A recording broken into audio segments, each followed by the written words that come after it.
Hello, welcome back to Through the Trapdoor. I'm Katie. And I'm Emily. And this is our podcast where we read you Harry Potter fanfiction. And guess what? We're drinking wine! We haven't in so long, because it's the evening. Yeah, Katie's actually over in the evening because it's Thursday night and I need Friday to edit so that I can post this on Saturday. What's this chapter's called? Hogsmeade. All right, so on to part 2 of Hogsmeade. Every third day, Lily ate breakfast at the Gryffindor table with James, Sirius, Mimi, and anyone else brave enough to sit near Sirius when he was hungry. Fair. Remus and Peter were generally the only people who fit into this category, though Melody joined sometimes. Watching Melody and Mimi eat breakfast across the table from one another was odd. They didn't exactly ignore each other, but they never spoke to each other either. Today, Melody had opted not to eat with the Marauders. Instead, she was enjoying Arabella and Mundungus's company. Between Melody's seat and Lily's was a rather large group of giggling fourth-year girls. Lily severely hoped she had not been quite that giggly when she was 14. Every girl is giggly at 14. Everyone. We're all. There's no avoiding it. She turned to Mimi for her opinion, but discovered her friend was giggling madly at something Sirius had said. 17-year-old girl with a new boyfriend. Also fair. Yep. Also, I feel like Sirius is just hilarious. I think I would be laughing madly at Sirius all of the time. Yes. So Lily just rolled her eyes and returned to her meal. She glanced down the table to see how Melody was faring. Melody looked gorgeous as usual. She picked at her food absent-mindedly and didn't show any of her usual sparkle when responding to eager ramblings of several fifth-year and sixth-year Gryffindor boys who had crowded around her for the hopes of, well, who knew? Maybe a date, maybe a snog session. Lily didn't really understand boys' minds that well. She didn't think she'd ever be beautiful enough for it to be much of an issue. First of all, James is in love with you, so just give up. Second of all, James is in love with you. It doesn't matter. Exactly. Also, I feel like that was a classic, perfect description of a 15 and 16-year-old boy's mind. Yes, that's exactly what they want. She understood James most of the time anyway, and as far as she was concerned, that was enough. Oh, I could have kept reading. Yeah. A flood of students from the Great Hall disrupted Lily's thoughts, and she joined Melody in the stairway, forgetting her concerns about the fourth years, at least for the moment. "Do we have a charms test today?" Melody demanded as soon as Lily reached her side. "I don't. Maybe you do?" Lily replied, who didn't have charms until Thursday. "Oh, you know what I mean. Yes, there's a charms test this week, and I hope you've studied because it's a theory exam, and last time you took a theory exam, You don't need to keep reminding me about that," Melody groaned. "Well, you have to admit that charming a piece of paper to eat itself isn't the best idea in the world, especially if it happens to be your exam." Professor Flitwick was very impressed with my technique, though. He said that if it had been a practical exam, I would have gotten top marks. Lily rolled her eyes. "Well, it wasn't a practical exam, was it?" "Minor details," Melody exclaimed as she reached the charms room. Lily rolled her eyes but smiled anyways. "I'll see you later, Melody." "Bye, Lily," Melody called after her. Lily continued to walk to her Ancient Runes class by herself. Marauders' headquarters had taken a sharp downturn in use since the end of the previous year. Over the summer, the room had undergone no use at all, and this year, what with James and Sirius having girlfriends, not that James and Lily admitted to being boyfriend and girlfriend, mind you, and both being swamped with aura training and Quidditch, there was a fair amount of dust collecting at MHQ. Remus found himself going there often to be alone and simply think. Lately, he'd been preoccupied with thoughts of career. He couldn't very well be an Auror, not with his condition, and in all honesty, he had only attempted the Auror training program because James and Sirius had. Occasionally, he disturbed himself by thinking that maybe for a werewolf, there wasn't any suitable career, and that even as a Hogwarts graduate, he'd have a lot of trouble finding steady work. Well, to be fair, at this point, their wolfsbane potion's not a thing. True. His thoughts were interrupted by the opening door of MHQ. Remus turned his chair, surprised when he saw Peter entering. "Hello, Moody," Peter said, looking a bit surprised to see Remus. "Hello, Wormtail." I don't know why I said hello one time and not the other. Remus replied, "Looking for some place to think?" "Well, and try to work through my transfiguration," Peter admitted. "I know James and Sirius could help me through it, but I always get so confused when they try to explain things." Remus chuckled. "They're a bit impatient with homework, I think. They tend to go through everything pretty fast." "No kidding," Peter agreed. "Well, if you need any help, just let me know," Remus said. "I'm all right at transfiguration." Peter nodded and dove into his essay with a rather uneasy look on his face.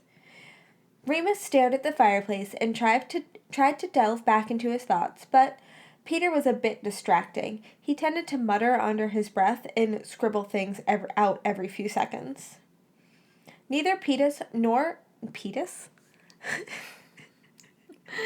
I combined Peter and Remus into one name, and I almost said Petus. Well, I do not ship Petus. That is not a ship. Oh God, no. Whew.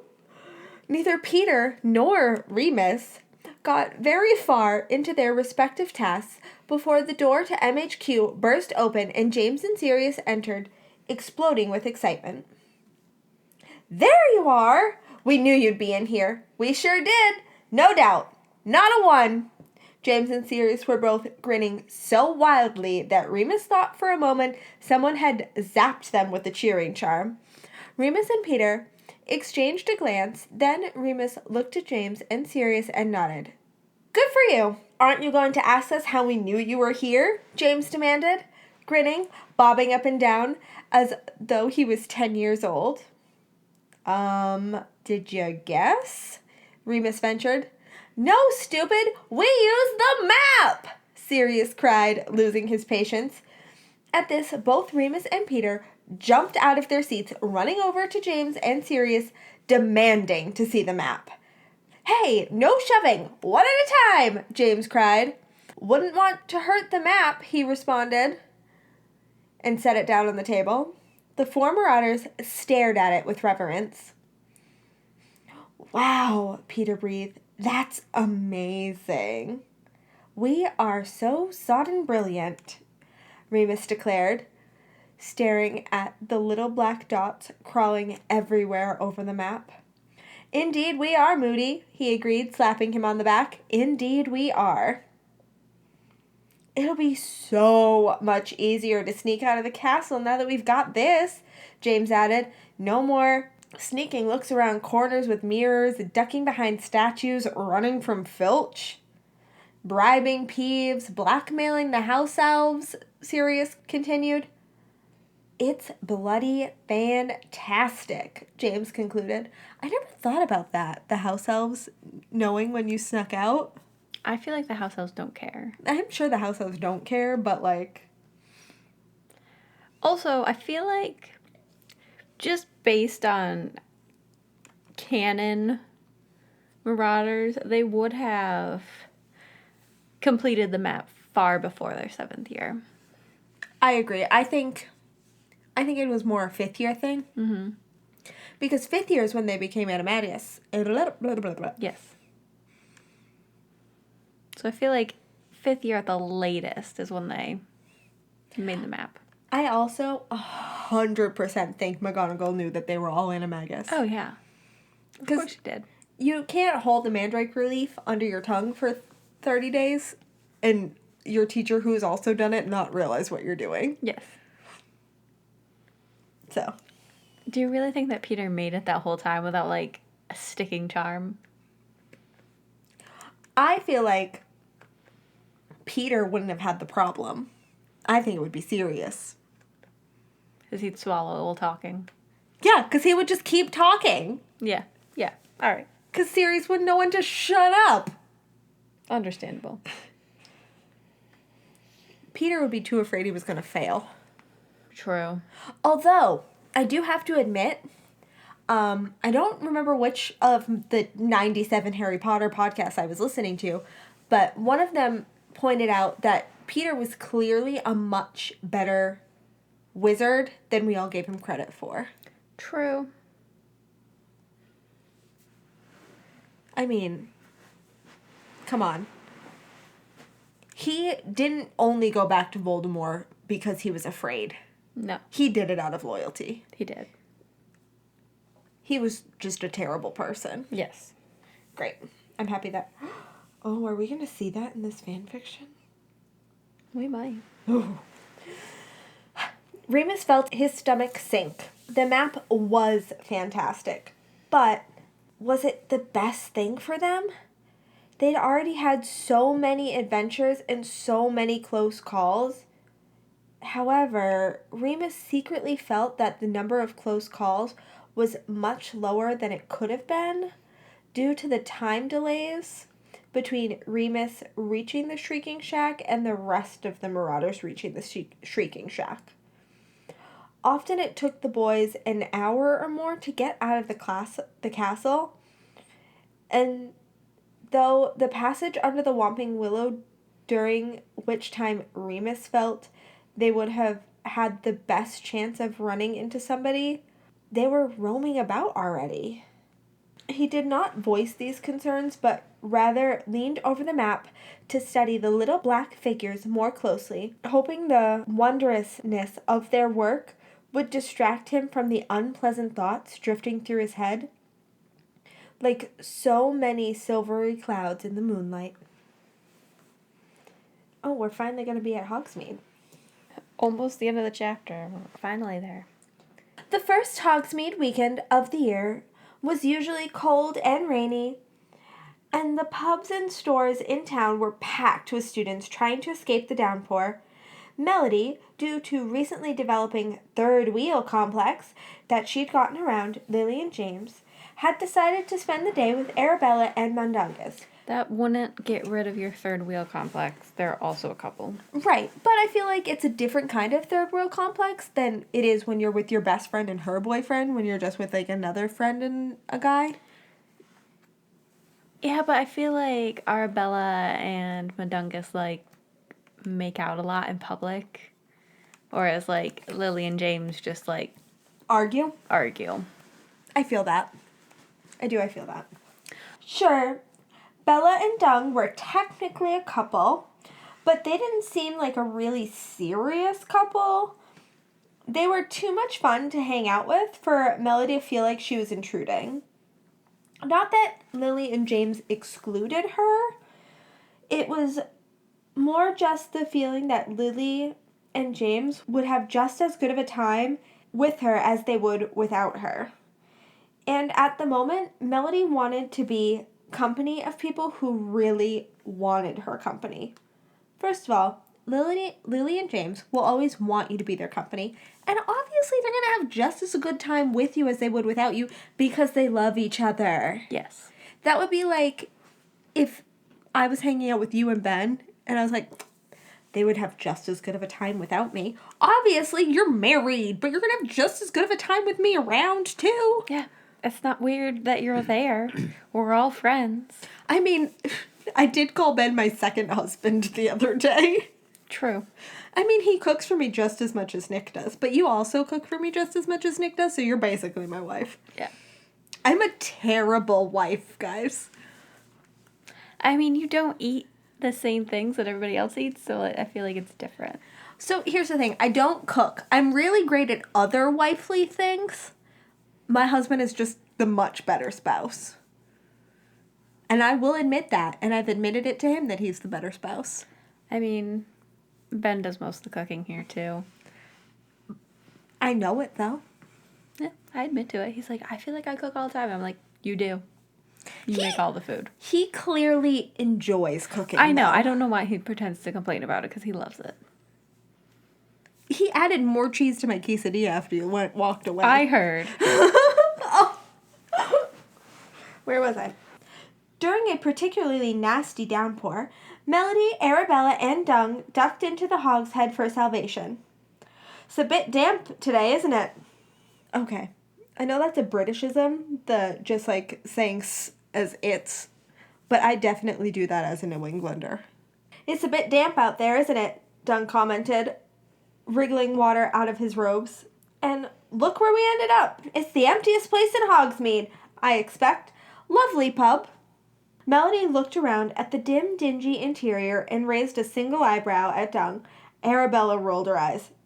Dung, if you think I don't know you're still thinking about those witches, you're dumber than I give you credit for. Thanks, dear. Want me to get you a butterbeer?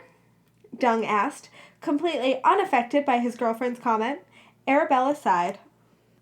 Fine, we'll get a table. Great, Dung said and rushed off to the bar. Melody and Arabella chose a small table in the corner of the room, or rather, Arabella charged over to one and Melody decided to follow her. Presumably, Arabella chose the table because it was tucked out of reach of Dung's perspective of the customers. Though, that didn't stop Dung from scanning the pub as soon as they sat down. James felt as though he was going on a date by himself.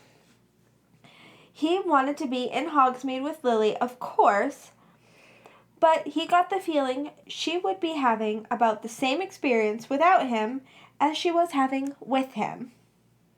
You feel like a third wheel in your own date? I mean, to be fair, she's probably got a lot going on. She does have a lot going on. Lily, he said, you look like you have a lot on your mind. Do you want to talk about it? Oh, no, that's all right. I'm fine. Awful day, isn't it? She said, then began staring off into space again. James got the feeling it wasn't going to be a very eventful date. As they squeezed through Honeydukes, Lily holding on to James's hand rather absent-mindedly, he turned to her and said, Lil, do you really want to be here with me? Lily blinked and looked up at him. What are you talking about? Of course I do. You haven't really been talking much. It's kind of discouraging, I guess. Oh, James, I'm sorry. I've been trying to stop spacing out, but I just have so much on my mind. Well, do you want to talk about it? Lily looked around Honeydukes and shook her head. Well, right now isn't really the best time to talk, at least not right here. Well, I didn't mean here, Lily. We can go somewhere else to talk. Oh, well, I don't know. It might ruin the day, and I wouldn't want to bring it up. And, Lily, I don't mean to be rude, but you're so spaced out right now. We're not really having a day. Lily's cheeks flushed. Well, I really don't mean to. Oh, dear, I'm sorry. I'm just being stupid, I guess. Don't be sorry. Just, do you want to go somewhere and talk, or do you just want to be alone for a bit? What will you do, though? I mean, I came here with you, and I feel awful ditching you. You wouldn't be ditching me. It's all right, I promise. Well, I do need to think, and if you're sure you wouldn't mind, then... Oh, James, I'm sorry. Lily, it's really not that much of a problem, James said. Even though he wasn't sure he meant it, I'll go find Remus and Peter, all right? All right. We should do something tonight, though. We can talk then. If you want to grab something from the kitchens, we can go to that room on the 4th floor behind the tapestry with the dragons on it. That's fine, Lil, James agreed and kissed her on the forehead. I'll see you tonight. See you. And James, I really am sorry. James just rolled his eyes and waved goodbye. He was already halfway to the door and Lily stood in Honeydukes for a minute, trying to gauge how stupid she had been for telling James she needed to be alone when she saw the person who had been occupying her thoughts for most of the day. Lynn! Lily cried. But it was too late. The 4th year was already out the door of the shop, and above all the noise inside, unlikely she heard Lily. Lily shoved her way through Honeydukes and out the doors into the rain. Lynn wasn't hard to spot. The streets weren't very crowded after all, and a solitary girl wasn't hard to pick out amongst the clumps of students dashing across the street. Lynn! Lily cried when she had gotten closer. This time the dark-haired fourth year had turned to see who was calling her. No emotion registered on Lynn's face or eyes as Lily approached. Lily found it rather discouraging. Hello, Lynn, Lily said. How are you? Hi, Lynn said, a small voice. She neglected to answer Lily's question, and both girls stood in the rain for a moment, awkwardly, before Lily attempted to speak again. Well, I suppose it's a bit silly for us to be both standing in the rain, huh? Lynn just shrugged and didn't move. Do you want to maybe get a butterbeer? Lily trailed off. As Lynn had begun shaking her head, before Lily had a chance to finish her thought, all right, well, maybe we could. Lynn shook her head again. Lily stood for a moment, staring, as her brain wiped itself clean of words. She said, dumbfounded. I just wanted to talk for a bit, Lynn. If you don't, I guess that means no, huh? She said as Lynn began shaking her head again. Well, Lynn, why don't you want to talk to me? She blurted out in frustration. I just don't, Lynn replied without much emotion. Well, why? Would you want to talk to anybody? What do you mean? Lily asked, feeling uneasy at the range of possible answers. You're not stupid, you know why. But Lynn, I know how you know how I feel, Lynn asked, shifting her eyes to Lily's for the first time. They were normally dark brown, but today Lily could see no difference between Lynn's irises and her pupils. That made Lynn look rather as though she were possessed or dead or something. No one knows how I feel. Oh, but Lynn, I do. My family. I don't care.